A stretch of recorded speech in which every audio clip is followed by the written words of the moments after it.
Article 35A సంబంధించి సుప్రీంకోర్టులో వాదనలు కొనసాగుతున్నాయి. అది భారత రాజ్యాంగంలో భాగం కాదని జమ్మూ కాశ్మీర్ తరపు న్యాయవాది కోర్టు న్యాయస్థానానికి విన్నవించారు. జమ్మూ కాశ్మీర్కు సంబంధించిన ఆర్టికల్ను దేశం మొత్తానికి ఆపాదించడం కుదరదని వాదించారు.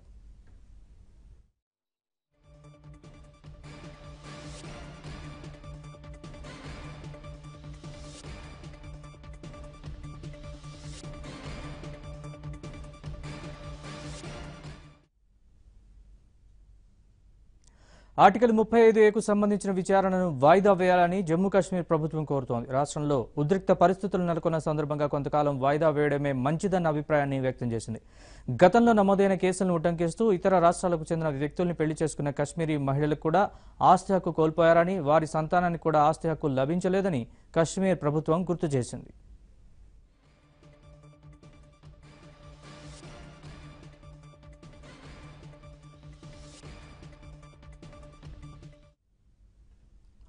ఆర్టికల్ 370 విషయంలో కూడా పొరపాటు పడాల్సిన అవసరం లేదని న్యాయవాది అంటున్నారు. ఆర్టికల్ 35A వల్ల రాష్ట్రంలో అల్లర్లు జరుగుతున్నాయి. వేర్పాటువాద సంస్థలు బంద్కు పిలుపునిచ్చాయి. ప్రభుత్వం పెట్రోల్ విక్రయంపై, ఇంటర్నెట్ సేవలపైన ఆంక్షలు విధించింది. పాక్ ఆక్రమిత కశ్మీర్లో కొన్ని ప్రాంతాలకు స్మగ్లింగ్ జరుగుతున్నట్లు ప్రభుత్వం గుర్తించింది. మరోపక్క ఎలాంటి అవాంఛనీయ సంఘటనలు జరగకుండా 100 బెటాలియన్ల పారామిలిటరీ దళాలను రంగంలోకి దించారు. ఇక సుప్రీంకోర్టు ఆదేశాలను బట్టి ఆర్టికల్ 35A సంబంధించి ఉద్యమం ఉంటుందని వేర్పాటువాద సంస్థలు చెబుతున్నాయి.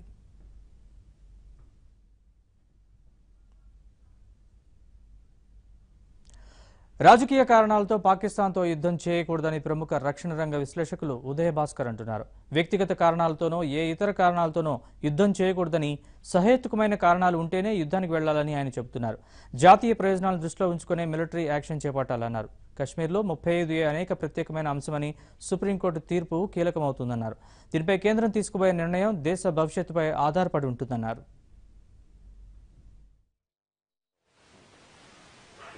మనం చూస్తే అక్కడ demography, Kashmir valley is Muslim majority, Jammu is Hindu majority, Ladakh is Buddhist majority. దాదాపు ఈ మూడు అంటే they have not been changed by allowing non Jammu Kashmir citizens of India to enter. ఇదే దాని స్పెషల్ స్టేటస్. ఎందుకంటే మీరు చూస్తే any other part of India except north ఈస్ట్లో కొన్ని ప్రొవిజన్స్ ఉన్నాయి, citizens can move anywhere. అదే చేంజ్ చేయాలని this demand has been going on for a very long time. Vajpayee garu prime minister ఉన్నప్పటి నుంచి అంటే this came up even at that time politically. కానీ no decision was taken because of the sensitivity.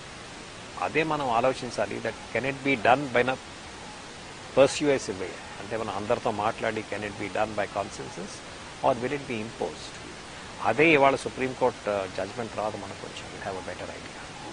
కానీ అప్పుడు హిందూ పండితులు కూడా వచ్చేసారు, అక్కడ ఉన్నటువంటి ఆస్తులన్నీ కూడా వదిలేసి వచ్చేసారు. అవన్నీ కూడా ఇప్పుడు అన్యాక్రాంతమైన ముస్లిం చేతుల్లో ఉన్నాయి అంటున్నటువంటి వాదనలతో మీరైతే that's a very serious issue అండి. మనం జమ్మూ కాశ్మీర్లో ఉన్న ప్రాక్సీ వార్, టెర్రరిజం చూస్తే నేను I have always felt that the starting point is the expulsion of the Kashmir pandits. వాళ్ళని జనవరి 1990లో ఇఫ్ యూ రిమెంబర్ అప్పుడే ఈ pushing out of the pandits వాళ్ళ మీద అటాక్స్ అవి అయ్యాయి. అన్ఫార్చునేట్గా అప్పుడు Indian state was not able to prevent. So I see this very often as the beginning of the problem.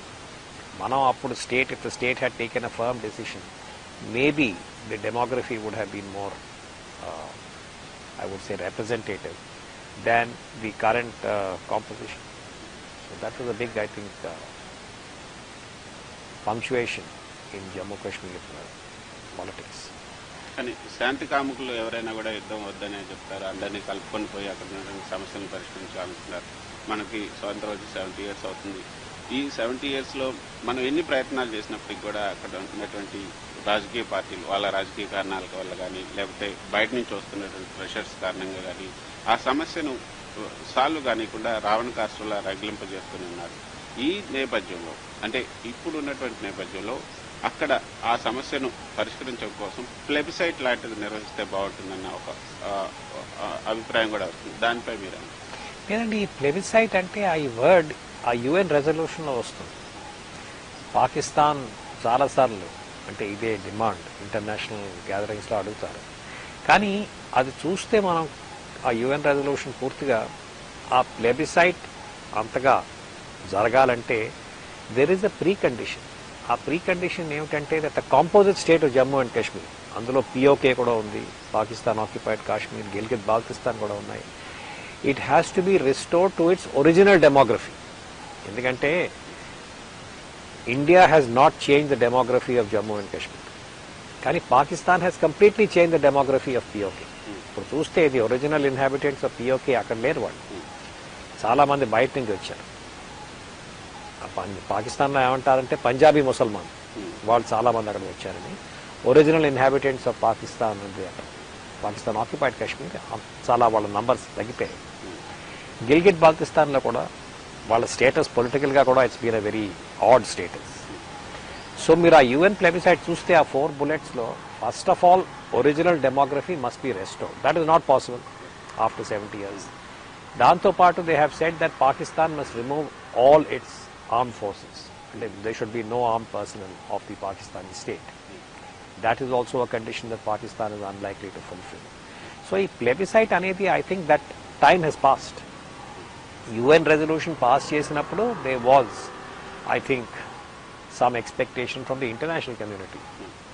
Danik kuda India cheppindi emantante our demography has not been changed by us, demography has been changed by Pakistan. So మీరు ఆ conditions ఎలా తీసుకొస్తారు మళ్ళీ? So it's really a non starter in mind. So plebiscite అనేది I don't think so. I think we can have more politics in Jammu Kashmir. Manmohan Singh garu prime మినిస్టర్గా ఉన్నప్పుడు they was the plan along with Musharraf that they had said that let us make the line of control into a line of contact. నేను I use to often say that when we use to talk about Jammu Kashmir that for 5 years there should be no external involvement in both Kashmirs, Jammu Kashmir on the state of India, in the state of India, and POK, which is with Pakistan, and let the local people arrive at their own political solutions, and then we can see what the. But I think the first step is that the gun should be put down. Ante whether it is bullets or pellets, stone throwing, all of this must stop, and Pakistan must also give a very, I would say, serious commitment that it will not create problems by supporting terrorists, separatists and whatever they have been doing. But today I think if you look at the situation, Pakistan, whether they can control these groups or not is also now becoming a major question mark. Endukante last 2 weeks lo manam chusindi emantante there is an attack against India in Pulwama, there is an attack against Iran, there is an attack against Afghanistan.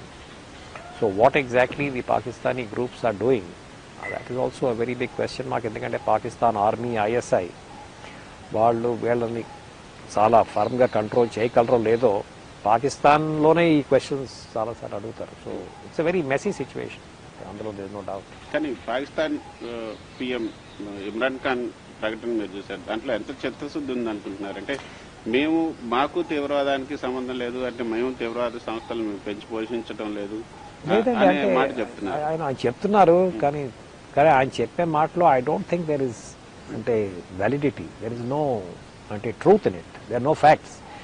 చాలాసార్లు అంటారు జైషే మహమ్మద్ అయినా, జమాతుద్దావా, లష్కర్ ఏ తైబా, హఫీజ్ సయీద్, మసూద్ అజర్, వాళ్ళ pictures ఈ day and ఏజ్లో through satellite, through GPS. ఇవి bulletin విశేషాలు. Updates కోసం